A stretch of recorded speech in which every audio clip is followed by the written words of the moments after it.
G'day guys, welcome back to my channel. My name is Wildkard. Thank you for being here and watching my content. As always, it is my pleasure and privilege to talk about the greatest game in the world, rugby. And I stayed up all night last night to watch my favorite team in the entire world, Wales. Just kidding. Just kidding. My favorite team in the world is England, obviously. And yes, so this was a massive game for both teams.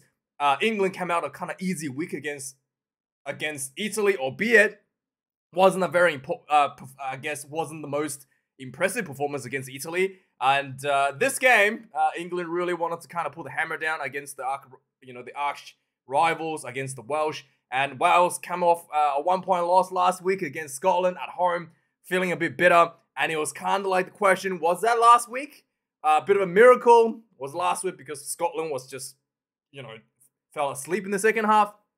Or did Wales really have something good going on? Has Warren Gatland, right, turned this Welsh team around and, starting to instill some new skills into these players, into these younger players going into the future? In fact, and then the answer to that is yes.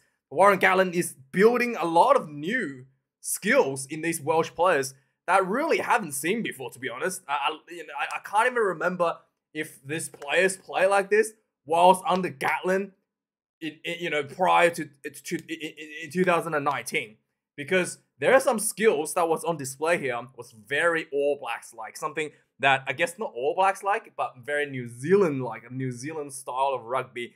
And then I'll show you a bit of an example with the 2 tries that the 2 teams have scored.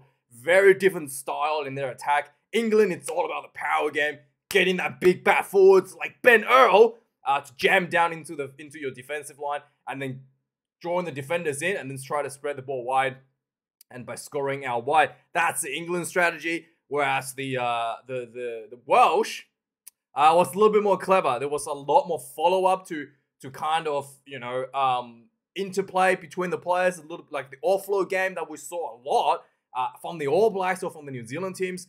That is shown here in this Welsh team. So there's something that I haven't seen before on a consistent basis, at least in the Welsh team. And there's a clear change of mentality here in terms of how the game is to be played for Wales, which is very promising. And the Welsh, in 4 years' time, could be extremely dangerous once again and probably eliminate the Wallabies again from the pool.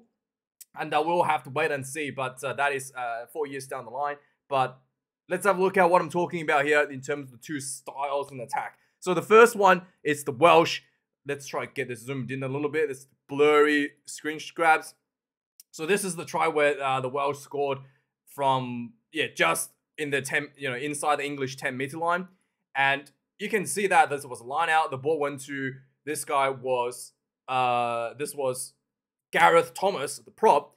He ran in, and it's normally, if this was in most cases, because you're a prop, you're kind of just expected to go down, to just take the hit and go down. But he stayed on. He made the effort to do an offload to his support runner. This was Tommy Raphael, who took on this defender here, and then also Tommy Raphael didn't go down and made an offload to Thomas Williams, who was here, and then Thomas Williams made another offload to Mann, who is this one? Is here, Alex Mann, I think his first name was. And Alex Mann scores for Wales with that nice interchange of play. And the thing that, this is something that I kind of talked about last week as well, and it's very evident in this sequence of play with this beautiful spider cam from Twickenham. So you can see that the prop went into the tackle, right? Despite the fact that he's a prop, all the players around him is expecting for the offload. That is a big difference. You can argue that Alex Mann could be getting ready to do a clean out should he actually fail to get the offload. But he's, Raphael is definitely looking to get the offload. He's definitely ready for the offload. Not only that, he's ready for the offload.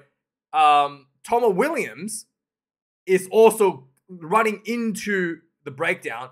Obviously, he's a halfback. I guess he should be doing that anyway. But he's expecting an offload. So he's running in the direction where he's expecting an offload for him as well. So all the players are expecting for half breaks, expecting to get the to catch an opportunity to make a break, expecting his teammates to do an offload, and expecting for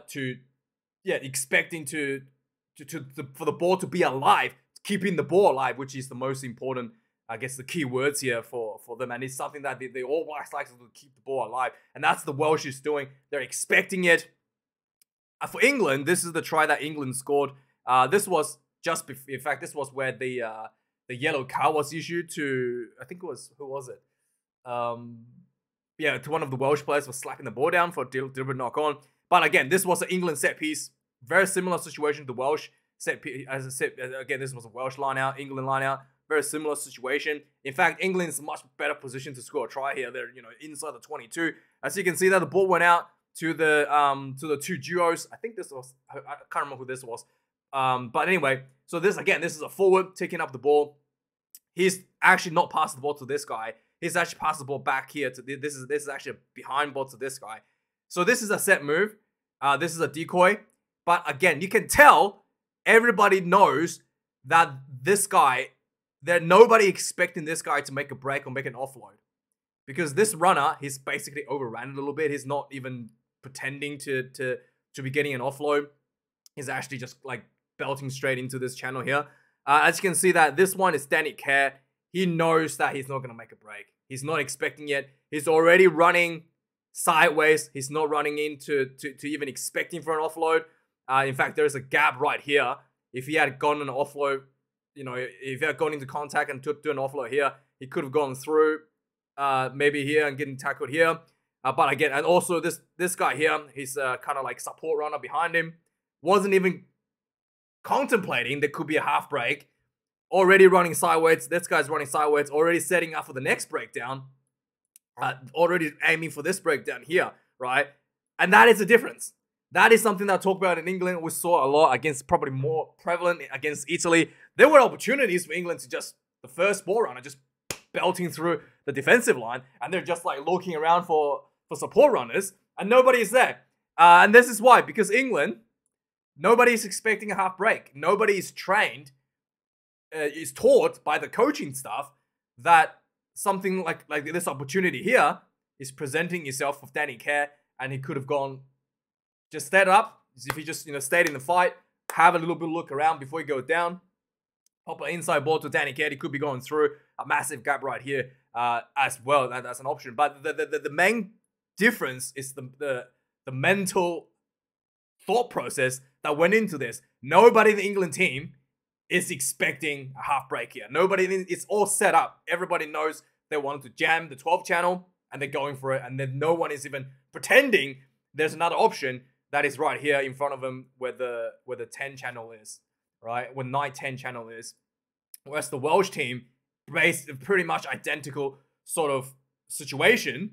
Line out, everybody around here, you can see, obviously this guy's not, but everybody around here, around the breakdown, is expecting a little offload. Everybody's looking at it, and then there's, sure enough, the gap opens up here, and the space presented itself behind the gang line. That's something that I thought was really, really interesting, came out of this game. Something that Warren Gatland really brought that New Zealand style rugby into the Welsh team. And in 4 years' time, who knows, maybe it doesn't even take 4 years. The Welsh team was looking very dangerous against England. And they were ahead for most of the match before England's power again finally caught up. England does have more experience, more, I guess better quality players off the bench as well. Yeah, just really put the Welsh to the sword in the second half with that power game. And barely, even with all that power game, with all that big boys, they were only able to just squeeze out a win 16 points to 14. And again, we saw the mentality as well in terms of how they want to approach the penalties. England was very happy at times, very happy to kick the penalty to just get the scoreboard closer. It was only towards the end of the game where England finally decided to put the hammer down and try to, instead of taking the easy 3 points and try to, put the hammer down and go for the tries. And they did actually end up scoring to get themselves ahead.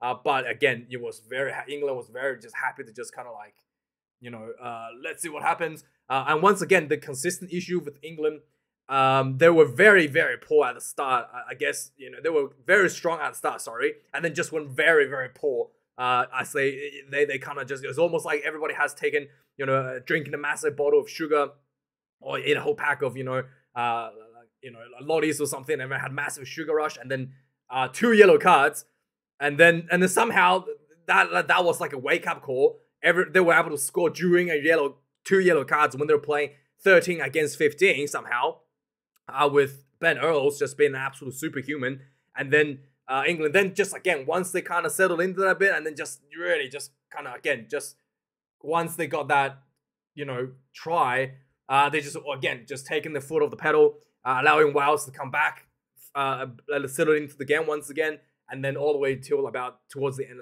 last 20 minutes or so, finally England was able to really put the squeeze on and really starting to kind of like definitively dominate Wales and get themselves in front and edge in front to just win the game. So interesting play style from both teams. In the end, actually, this is wrong. This is only 2 tries. This has been a glitch for like years. If there's a penalty try, it'll say 3 for some reason because it just can't compute. It would say 3, but it's actually only 2 tries for Wales. There was a penalty try. I think the Alex Mann try was like the second try ever scored against England at Twickenham in the first half, like ever or something. The commentators were talking about it, even though the first try but it was a penalty try, so nobody actually received credit for the penalty try. So the actual person that scored the second try, like ever against England in first half, maybe in the last 50 games or something. Some very refined search requirements. And there was Alex Mann that got that. So congratulations. Run meters 277 to Wales 245. Wales, like I said, way more carries, way more adventurous. 120 carries to England 73. 14 turnovers considered for England. 13 against Wales. 149 tackles for England. 24 missed tackles. Wales 102 tackles made. 22 missed tackles for Wales. Defense was a little bit worse than England. And again, England's power game was just consistently able to make half breaks. And if they had just to had the mentality to do the offloads, England would be more proficient in scoring tries just from those opportunities that a lot of the big forwards was able to create for their for the team. 32 kicks in play to the Wales 33. There was 2 conversions missed by George Ford, one from the sideline, and there was another one right in front. He kind of like moved, took a side step just before the kick, and then the Welsh rushed up, just like stopped the kick. And then George Ford was like, I didn't take the kick, I haven't started yet. But the referee agreed with the Welsh defenders that by taking a step sideways, he has started his movement to take the kick. But I thought the rule was that he had to actually show forward momentum for the kick to be considered, for the kick to be to count as the start of his attempt to take the goal. So yeah, there has to be some kind of forward momentum. Taking a step backwards. Oh, I guess he kind of like took the step sideways and he was like diagonally forward. Maybe that's why, because he did technically went forward towards the goal line, even though he wasn't actually going towards the ball. Maybe that's why he considered that forward momentum. So yeah, he lost the easy kick right in front of the goal because of that. Lineouts was a bit of a 50-50 sometimes for both teams. 1 lineout loss for England, 2 lineouts lost for Wales. Wales lineouts was plaguing them last week as well. So again, this week wasn't very crisp, but definitely better than last week. It wasn't like a 50-50 call. Scrums was quite even as well. Ellis Genji was very dominant in the second half, I felt. But the scrum was a bit of 50-50. The referee, I thought the referee calls for the scrum was very inconsistent. Sometimes he's like, crouch, bind, set, and pretty, good rhythm. And sometimes it's just like crouch, and it just like holds there for way too long. And the players are just like, edging towards each other. And then they initiate a hit before they engage. And then, and England lost a feed because they pushed too early as well. There was a lot of unsteadiness in both scrums, but I did feel like the referee probably could have done the scrum calls a little bit better. It was just way too like inconsistent. It's not just about being slow. It was slow and it was inconsistent. Like sometimes it's he just didn't call, like engage. It's just like, what's going on? Call engage. Penalties, 7 against England, 5 against Wales, 2 yellow cards for England, 1 against Wales, 1 for deliberate knock-on for Wales. England had a high shot. Ollie Chisholm put a high shot in. Lucky he was considered low danger. Also, both players were dropping. And then there was a yellow card against who was it? The new guy.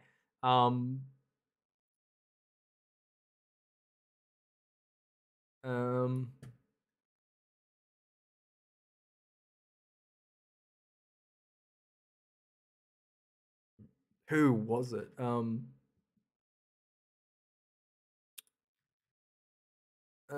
Anyway, so yeah, there was oh yeah, Ethan Roots, that's the guy. Ethan Roots got a yellow for collapsing the maul essentially when the Wales which was a penalty try. And yeah, so let's have a look at some of the recap on some of the moments of the game. So yeah, England started out quite strong, quite with a lot of, again, power game showing, a lot of ascendancy, but no points were scored in the early game. 10 minutes into the game, Ollie Chisholm gets a yellow for, like I said, a high shot. Both players were dipping, so it was just a yellow card. There was a penalty just outside the Wales got a penalty just outside the England 22, around the 15-minute mark. And instead of going for the 3 points, something that England would have done definitely, the scoreboard is still 0-0 at this point. And considering that England had the kind of like the ascendancy, the dominance, a lot of teams would have taken the 3 points here. But Wales were not. We're going for the 22. We're not taking the 3. They kicked the ball out for the line out. They went for the 5-meter line out, and sure enough, it paid out for them. They went for the maul. It was just basically rushing, flooding into the try line, and then Alex Mann claps the maul and yellow card, penalty try. Yeah, and then immediately England was down to 13 players, and there was 2 yellow cards, and then the Welsh was 7 points on the board, so that was looking pretty bad. Despite that, a little bit of adversity, 60 minutes to get, England immediately strikes back, got themselves a so basically the kickoff was really poorly handled by Wales.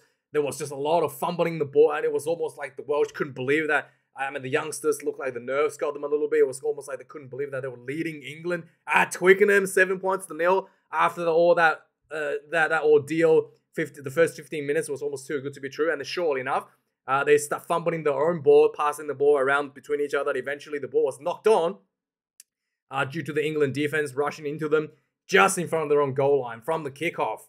Yeah, it was really bad. And England, despite having only 13 players, went for the scrum, and then the Ben Earl, the big number 8, got the ball out of the scrum, just crashed into the Welsh defense, just big, bad, massive leg drive, and punched himself through for the try. Yeah, and this is the one where, and then that was just like really, really impressive. Ben Earl has been, the most impressive English players in recent times, in fact. He was extremely good in the Rugby World Cup as well. And 5 points to 7, George Ford, he got his kick kind of charged down, stopped when he took a side step. And before the kick, and he was not happy, but the referee was like, nope, you took a side step. That was initiated the movement to take the kick, and the Welsh players were allowed to charge you down.